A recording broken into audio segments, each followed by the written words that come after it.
Bismillahirrahmanirrahim. Assalamualaikum warahmatullahi wabarakatuh. Alhamdulillahi wa syukurillah, amma ba'du.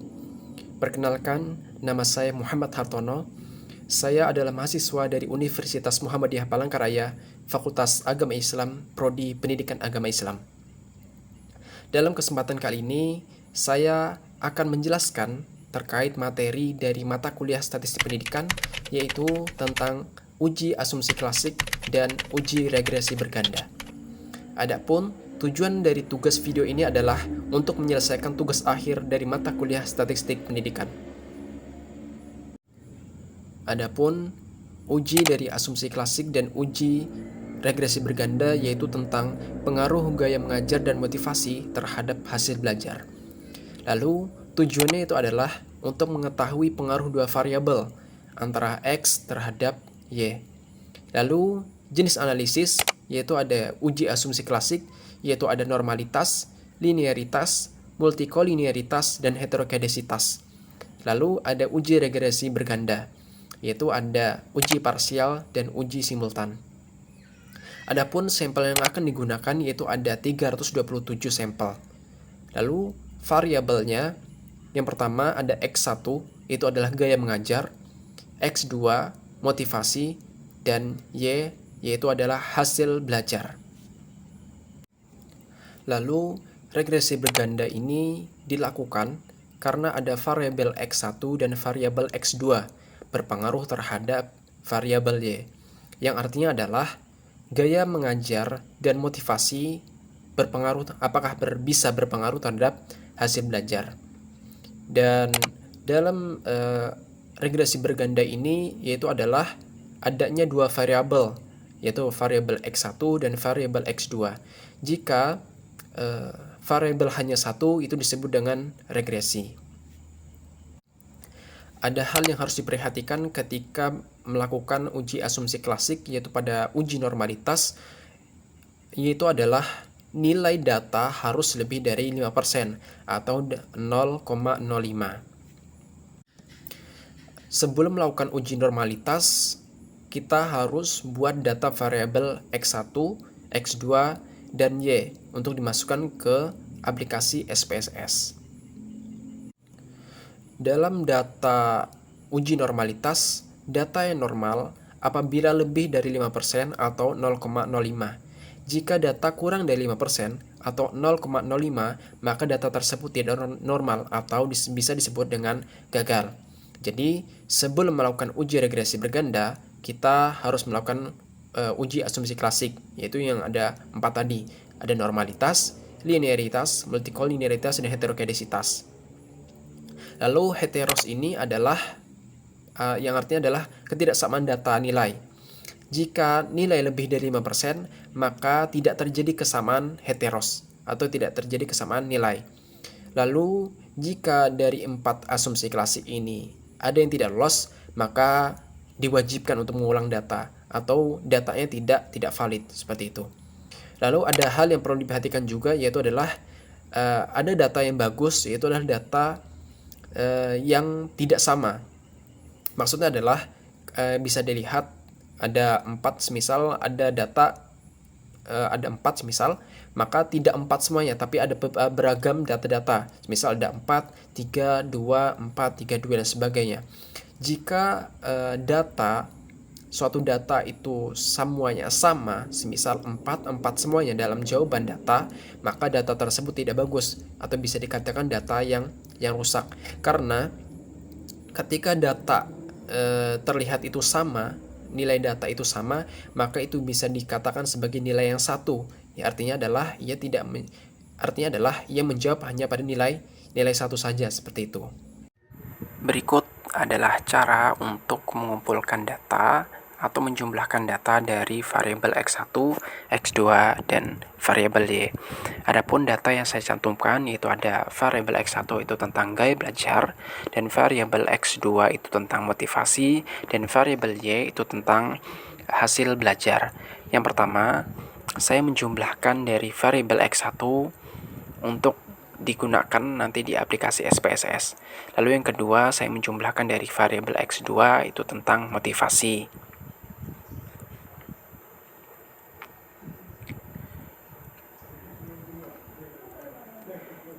Dan yang ketiga, saya menjumlahkan dari data variabel Y.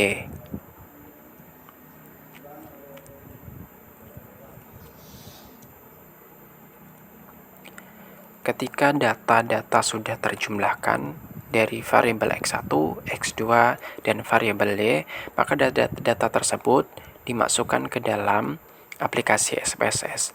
Namun yang pertama, kita akan masuk pada pembuatan dari data-data yang telah dibuat tadi.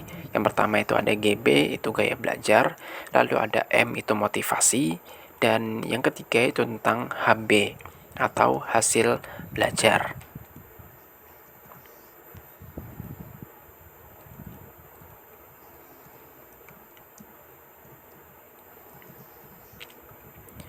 Nah, ketika data-data tadi sudah dibuat, maka data dari yang sudah dijumlahkan dimasukkan ke dalam aplikasi SPSS. X1 itu gaya belajar dimasukkan ke dalam X1, yaitu GB atau gaya belajar. Lalu yang X2 motivasi dimasukkan ke X2 dalam tabel SPSS.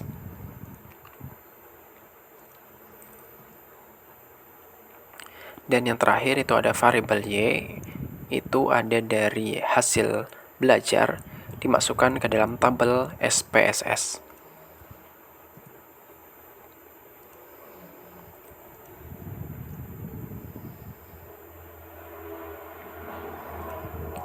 Ketika data-data ini sudah tercantumkan, maka silakan dicek kembali apakah sudah sesuai dengan jumlah yang terdata dari Excel itu. Di sini data yang saya gunakan ada di sampel yang saya gunakan itu ada 327. Maka ketika saya cek dari SPSS maupun dari Excel sudah lengkap data atau sampel yang saya gunakan itu ada 327 sampel.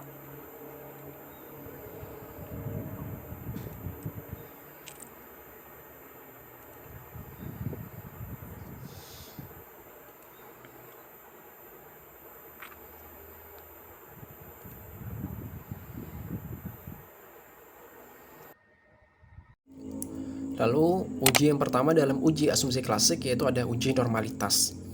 Uji normalitas adalah digunakan untuk menguji apakah data residual itu normal atau tidak. Yang artinya adalah residual kesalahan prediksi dalam model regresi. Mengapa bisa terjadi residual? Karena yang diuji bukan data asli atau Y atau X, tapi residual yaitu selisih antara nilai aktual dan nilai prediksi dari model regresi. Lalu dalam model regresi itu juga ada residual harus menyebar secara normal agar uji parsial dan uji simultan dapat valid. Kenapa hal ini sangat penting diperhatikan? Yaitu adalah untuk menjamin keakuratan uji signifikan, uji parsial, dan uji simultan, yaitu pada uji regresi berganda nanti. Jika residual tidak normal, maka hasil uji statistik bisa salah atau bisa menyesatkan. Semisal nanti dalam data bisa tercantum yaitu p-value salah atau nilai salah seperti itu. Lalu validasi prediksi regresi linear itu dapat dipercaya. Ketika model bisa stabil, maka distribusi dapat normal. Adapun cara dari melakukan uji normalitas. Yang pertama kita ke analyze, lalu ada ke regression, masuk pada linear, dan masukkan data Y ke dependent, dan data X1 dan X2 ke independent. Lalu masuk kepada settingan save, hidupkan tombol under standardized, lalu klik OK. Nah, lalu masuk pada analyze,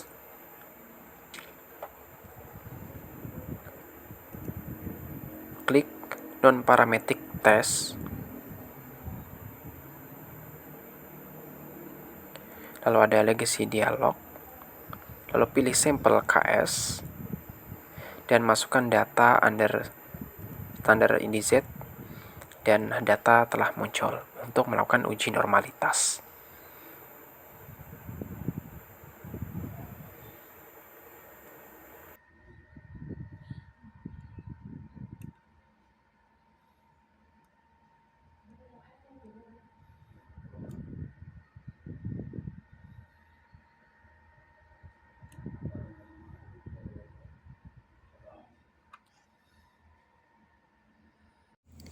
Yang kedua, dalam uji asumsi klasik yaitu ada uji linearitas. Uji linearitas digunakan untuk menguji apakah hubungan antara variabel bebas atau X dan variabel terikat Y itu linear atau tidak. Lalu dalam hubungan uji linearitas ini sangat penting karena model linearitas hanya valid jika hubungan antara variabel itu linear. Lalu ada tujuan dari uji linearitas itu adalah untuk memastikan bahwa perubahan-perubahan nilai X menyebabkan perubahan-perubahan nilai Y secara proporsional atau konstan. Hal demikian sangatlah penting untuk diperhatikan, karena jika hubungan X dan Y tidak linear, maka model regresi tidak akan akurat, dan koefiensi regresi bisa menyesatkan atau bahkan bisa salah dan tidak valid seperti itu. Adapun langkah-langkah untuk melakukan uji linearitas. Yang pertama masuk pada analyze, lalu ada compare-min, masuk klik pada means, masukkan data Y ke dependent, dan masukkan data X1 ke independent. Lalu klik OK.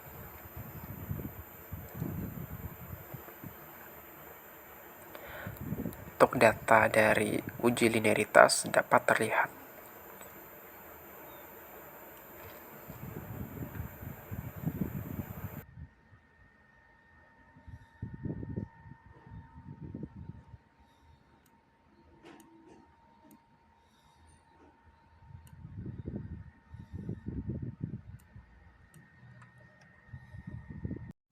Yang ketiga dalam uji asumsi klasik yaitu ada uji multikolinearitas.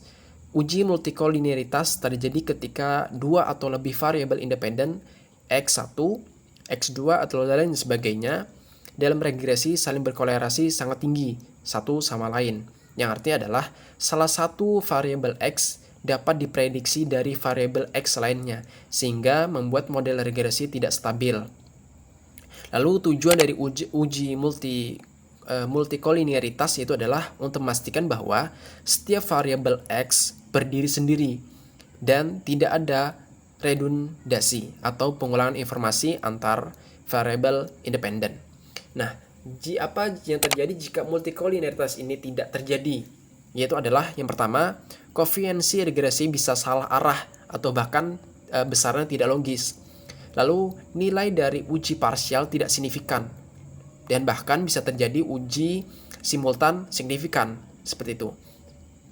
Lalu hasil tidak akurat atau tidak valid. Berikut ada langkah-langkah untuk melakukan uji multikolinearitas. Pertama, masuk pada analyze, lalu regression, klik linear, lalu klik pada tombol save, matikan fitur under standard IZ, dan klik continue. Lalu masuk pada setting, hidupkan fitur collinearity diagnostic, lalu continue, klik OK.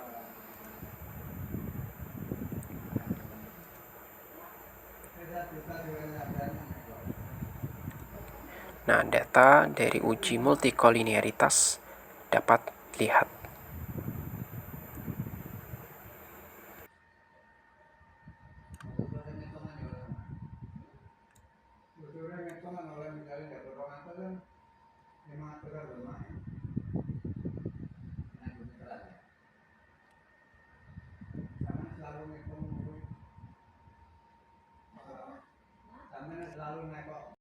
Lalu yang keempat dalam uji asumsi klasik yaitu ada uji heterokedesitas. Uji heterokedesitas adalah kondisi ketika varian atau keragaman dari residual tidak konstan pada semua nilai variabel independen, yaitu dalam nilai X. Sebaliknya, jika variabel residual konstan, maka itu disebut dengan homokedesitas. Berikut adalah langkah-langkah dari melakukan uji heterokedesitas. Yang pertama kita masuk pada transform, lalu ada compute variable, lalu ada target variable, bisa kita ganti dengan address. Lalu kita masuk pada function group, kita pilih all, lalu kita klik pada function dan special variable, kita klik ABS dan klik ke atas. Lalu kita klik pada under standardized. Data telah terlihat. Lalu kita masuk pada analyze.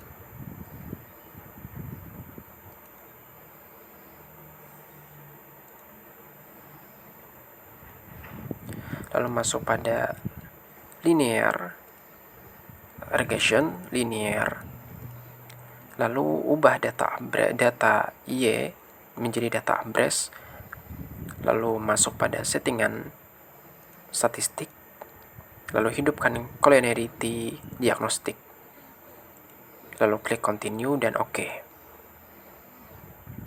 Data dari heterokedesitas sudah terlihat.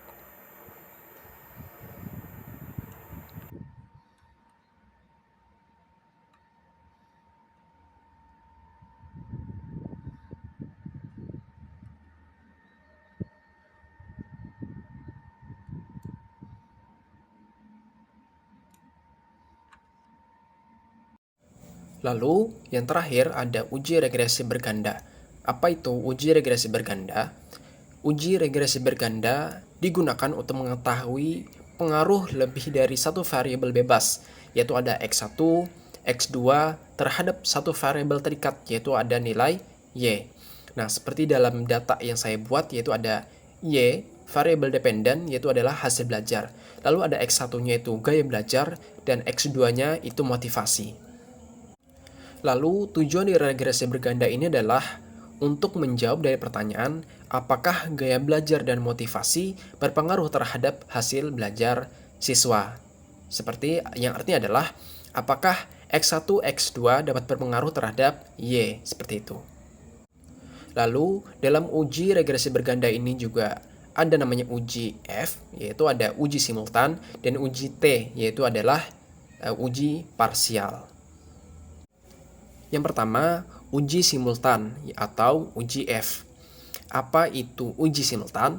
Uji simultan adalah uji yang digunakan untuk mengetahui apakah semua variabel independen X1 dan X2 secara bersama-sama simultan berpengaruh terhadap variabel dependen atau nilai Y. Seperti jika dicontohkan dalam data yang saya buat, bisa diartikan apakah gaya belajar dan motivasi secara bersama-sama berpengaruh terhadap hasil belajar. Lalu dalam data uji simultan atau uji F ini adalah jika signifikansi kurang dari 0,05 berarti ada pengaruh simultan. Lalu jika signifikansi lebih dari 0,05 maka tidak ada perubahan atau tidak ada pengaruh. Lalu yang kedua itu ada uji parsial atau uji T. Apa itu uji parsial? Uji parsial adalah uji yang digunakan untuk mengetahui apakah masing-masing variabel independen secara sendiri-sendiri berpengaruh terhadap variabel dependen.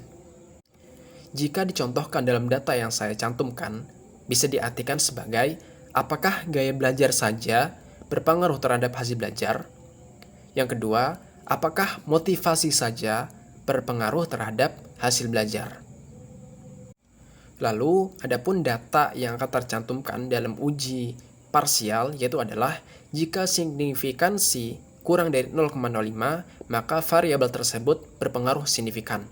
Lalu, jika signifikansi lebih dari 0,05 maka tidak ada berpengaruh signifikan. Berikut adalah langkah-langkah untuk melakukan uji regresi berganda. Yang pertama, kita masuk pada analyze, lalu regression, linear, dan ganti data address menjadi variabel Y. Masuk pada settingan statistik dan hidupkan menu dari part dan partial correlation. Dan continue dan klik OK. Data dari uji regresi berganda telah terlihat.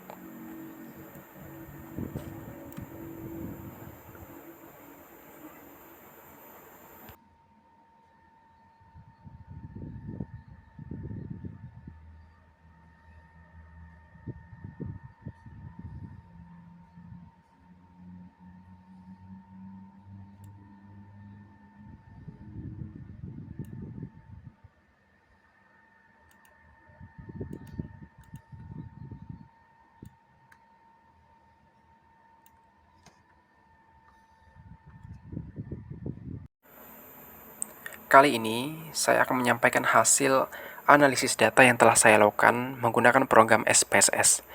Penelitian ini bertujuan untuk mengetahui pengaruh gaya belajar dan motivasi terhadap hasil belajar peserta didik dengan menggunakan pendekatan regresi berganda. Sebelum melakukan uji regresi, terlebih dahulu saya melakukan uji asumsi klasik untuk memastikan kelayakan model. Lalu, ada 4 dalam uji asumsi klasik. Yang pertama itu ada uji normalitas. Sebagaimana data yang telah tercantumkan atau terpampang, uji ini atau uji normalitas ini menggunakan metode Kolmogorov terhadap nilai residual. Hasil menunjukkan nilai signifikasi sebesar 0,741, yang mana hasil ini lebih besar dari 0,05. Yang artinya yaitu adalah data residual berdistribusi normal dan model dinyatakan lolos uji normalitas. Lalu yang kedua ada uji linearitas. Uji linearitas dilakukan untuk memastikan bahwa hubungan antar variabel bersifat linear. Dari hasil perhitungan rata-rata nilai hasil belajar berdasarkan kelompok gaya belajar, dapat disimpulkan bahwa tidak ada pola ekstrim atau menyimpang, sehingga hubungan antar variabel dinyatakan linear. Lalu yang ketiga ada uji multikolinearitas. Uji ini bertujuan untuk memastikan bahwa tidak ada terjadi korelasi tinggi antar variabel bebas. Hasil yang diperoleh yaitu toleransi 0,545, lalu ada VIV terdapat 1,834, yang artinya bahwa nilai tersebut menunjukkan bahwa tidak ada multikolinearitas antar variabel gaya belajar dan motivasi. Lalu yang keempat, ada uji heteroskedasitas. Untuk uji ini, saya menggunakan metode Glaser dengan mengregresikan nilai absolut residual. Hasil yang diperoleh yaitu gaya belajar signifikansi 0,079. Lalu untuk motivasi terdapat signifikansi 0,887, yang artinya keduanya lebih besar dari 0,05, sehingga dapat disimpulkan bahwa tidak terjadi heteros. Lalu ada uji regresi berganda. Setelah semua uji asumsi klasik telah terpenuhi, saya melakukan ke tahap uji regresi berganda, yang mana yang pertama ada model summary. Untuk nilai data R terdapat 0,728, lalu ada R square terdapat 0,530, lalu ada adjust R square terdapat 0,57527, lalu ada STD error terdapat 2,849. Yang berarti bahwa 53% variasi hasil belajar dijelaskan oleh gaya belajar dan motivasi, sedangkan sisanya dijelaskan oleh faktor lain di luar model. Lalu ada uji F, yaitu uji simultan. Hasil uji F menunjukkan F terdapat 182,609. Lalu ada signifikansi, terdapat 0,000. Karena nilai signifikasi lebih besar dari 0,05, maka gaya belajar dan motivasi secara bersama-sama berpengaruh terhadap signifikansi hasil belajar. Lalu ada uji parsial. Uji ini dilakukan untuk mengetahui pengaruh masing-masing variabel bebas secara individu. Adapun hasilnya, gaya bebas, gaya belajar, T terdapat 4,175, lalu ada signifikansinya terdapat 0,000. Lalu ada motivasi, T terdapat 10,958, lalu untuk signifikansinya terdapat 0,0000. Keduanya signifikan, artinya baik gaya belajar maupun motivasi masing-masing memiliki pengaruh nyata terhadap hasil belajar. Berdasarkan seluruh hasil analisis, dapat disimpulkan bahwa seluruh uji asumsi klasik terpenuhi, gaya belajar dan motivasi berpengaruh signifikansi baik secara simultan maupun parsial. Lalu, kontribusi kedua variabel terhadap hasil belajar sebesar 53%. Dengan demikian, gaya belajar dan motivasi terbukti menjadi faktor penting dalam meningkatkan hasil belajar peserta didik.